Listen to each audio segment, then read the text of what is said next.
हरे कृष्णा। वेद सारथी में आपका स्वागत है। हम चर्चा कर रहे हैं भगवान के अस्तित्व पर विभिन्न प्रकार के नास्तिक तर्कों पर। पिछली वीडियो में हमने विभिन्न प्रकार के तर्क आपके समक्ष प्रस्तुत किए थे और हमने इस नास्तिक तर्क कि विज्ञान ईश्वर और प्रकृति के विषय में हर उत्तर दे सकता है, इस पर हमने चर्चा की थी और हमने इसके संदर्भ में एक कथा आपके सामने प्रस्तुत की थी जो डॉक्टर फ्रॉक्स फिलॉसफी या कूप मंडूक न्याय पर आधारित थी। और हमने आपके समक्ष यह सिद्ध किया था कि विज्ञान भगवान और प्रकृति के विषय में हर उत्तर नहीं दे सकता। आज हम दूसरा नास्तिक तर्क लेंगे जो है, क्या आप मुझे भगवान दिखा सकते हैं? क्या आपने भगवान को देखा है? और यदि मैं भगवान को देख नहीं सकता तो मैं कैसे मान लूं कि भगवान है? और हम इस तर्क को एक कथा के माध्यम से समझाने का प्रयास करेंगे और वो कथा है कृष्ण दर्शन की उत्सुकता। श्रील प्रभुपाद जी कहते हैं कि आजकल यह दुष्टता चल रही है कि क्या आप मुझे भगवान दिखा सकते हैं? क्या आपने भगवान को देखा है? भगवान को तो जैसे एक खिलौना ही बना दिया है। और जो धोखेबाज लोग होते हैं वो किसी भी मनुष्य को भगवान का अवतार कह करके सामान्य व्यक्ति को गुमराह करते हैं। भगवान के दर्शन मानो कि एक प्रकार से बड़ा सस्ता सा विषय लोगों को लगता है। आगे श्रील प्रभुपाद जी कहते हैं कि हर कोई भगवान को देख सकता है, लेकिन उसके पास योग्यता होनी चाहिए और वह योग्यता है कृष्ण दर्शन की उत्सुकता। अब हम आपको विज्ञान के माध्यम से पहले ये सिद्ध करेंगे कि हमारे अंदर भगवान के दर्शन करने हेतु योग्यता परम अनिवार्य है। अब यहां देखिए, पहला उदाहरण है एक मैकेनिक का। अब यदि कोई मशीन खराब हो जाती है और वहां कई से लोग खड़े हैं और वो देख रहे हैं कि वो मशीन खराब है, परंतु वे उस मशीन को उस प्रकार से नहीं देख सकते हैं जिस प्रकार से कि एक मैकेनिक, क्योंकि मैकेनिक जानता है कि यदि उस मशीन में कुछ खराबी आई है तो वह किस कारण से हो सकती है और उसको कैसे ठीक किया जाए।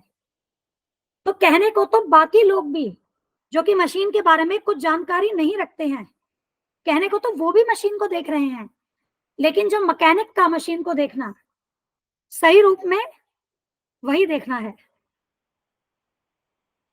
और दूसरा देखिए उदाहरण कि एक डॉक्टर माइक्रोस्कोप के नीचे बैक्टीरिया का निरीक्षण कर रहे हैं। अब यदि हमने जब वो पढ़ाई नहीं करी है और हमें डॉक्टर माइक्रोस्कोप में दिखाए भी कि देखो ये बैक्टीरिया है, तो क्या हमारा उस बैक्टीरिया को देखना, जिस ज्ञान की दृष्टि से एक डॉक्टर उस बैक्टीरिया को देख रहे हैं, क्या हमारा देखना भी उसी प्रकार होगा?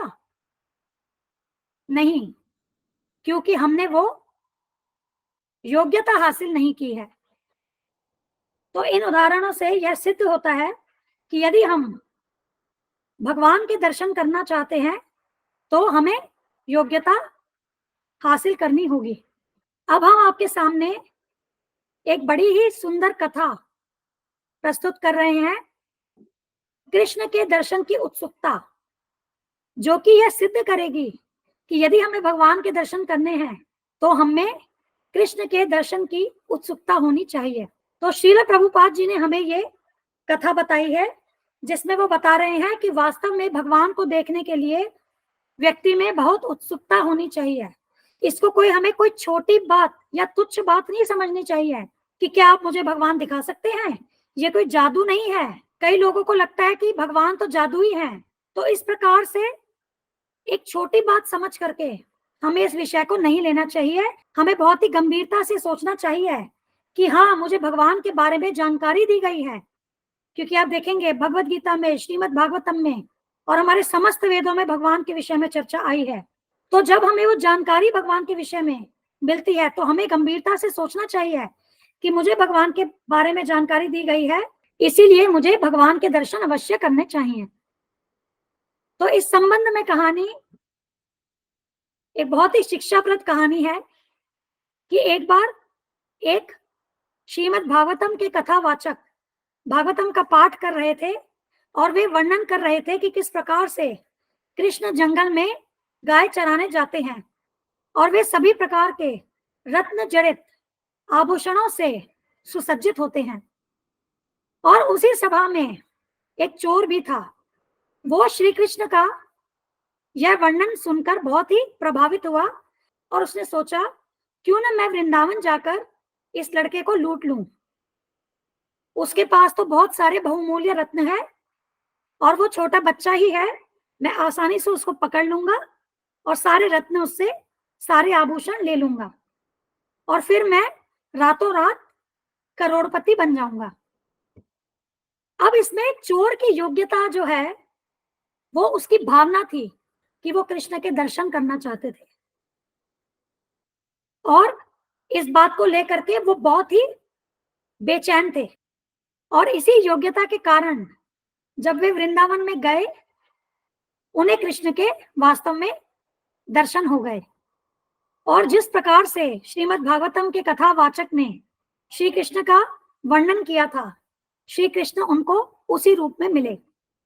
तब उन्होंने श्री कृष्ण की चापलूसी करना शुरू कर दिया, उन्हें बहलाना फुसलाना शुरू कर दिया कि तुम कितने अच्छे लड़के हो कृष्ण। उसने सोचा कि अगर मैं चापलूसी करूंगा तो मैं इस बच्चे से आसानी से सारे आभूषण ले लूंगा। फिर उसने अपना असली प्रयोजन कृष्ण को बताया कि क्या तुम्हारे इन आभूषणों में से मैं कुछ थोड़े से आभूषण ले सकता हूं? तुम तो बहुत अमीर हो, तुम थोड़े आभूषण तो मुझे दे ही सकते हो। तो ऐसे में कृष्ण ने कहा, नहीं नहीं, मेरी मैया मुझसे नाराज हो जाएंगी, मैं ये आभूषण आपको नहीं दे सकता।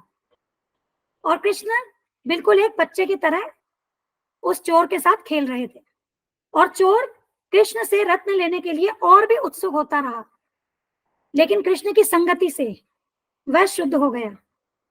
फिर अंत में कृष्ण ने कहा, ठीक है, तुम मेरे ये आभूषण ले सकते हो। पर अब वो चोर जो था वो तो भक्त बन गया और उसने श्री कृष्ण की शरणागति ली और कहा, मुझे आपसे कोई आभूषण नहीं चाहिए।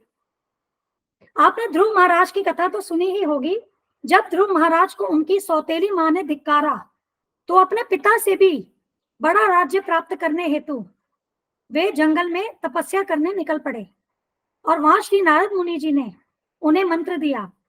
और फिर जब उन्हें भगवान के दर्शन हुए तो उन्होंने भगवान से कहा कि मैंने तो तपस्या अपने पिता के राज्य से भी बड़ा राज्य प्राप्त करने के लिए की थी, लेकिन अब आपके दर्शन करके मैं धन्य हो गया और मुझे लग रहा है कि मैं तो आपसे कांच के टुकड़े मांग रहा था, मुझे आपके चरणों की सेवा के अलावा और कुछ नहीं चाहिए।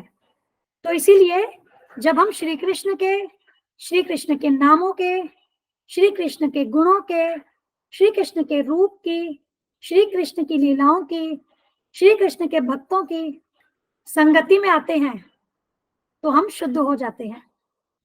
तो यहाँ आप देखेंगे केवल 5 बरस का बालक, जिनका कितना दृढ़ संकल्प था कि मैं भगवान के दर्शन करूं, और उसी उत्सुकता के फलस्वरूप उन्होंने भगवान के दर्शन किए। तो जब तक हम गंभीर नहीं होंगे और हम में उत्सुकता नहीं होगी, तब तक हम भगवान के दर्शन नहीं कर सकते। इसी चर्चा को हम अगली वीडियो में बढ़ाएंगे, जिसमें हम आपसे शेयर करेंगे कि हम भगवान को क्यों नहीं देख पाते और हम भगवान को किस प्रकार से देख सकेंगे। और इसके बाद बाकी जो नास्तिक तर्क हैं उन पर भी हम आगे की वीडियोस में आपके साथ चर्चा करेंगे। हम यह चैनल और इस चैनल पे प्रस्तुत की गई समस्त वीडियोस हमारे गुरु महाराज श्री कृष्ण कृपा मूर्ति श्री श्रीमद अभय चरणारविंद भक्तिवेदांत स्वामी ठाकुर श्रील प्रभुपाद जी को समर्पित करते हैं। श्रील प्रभुपाद की जय। धन्यवाद। हरे कृष्ण।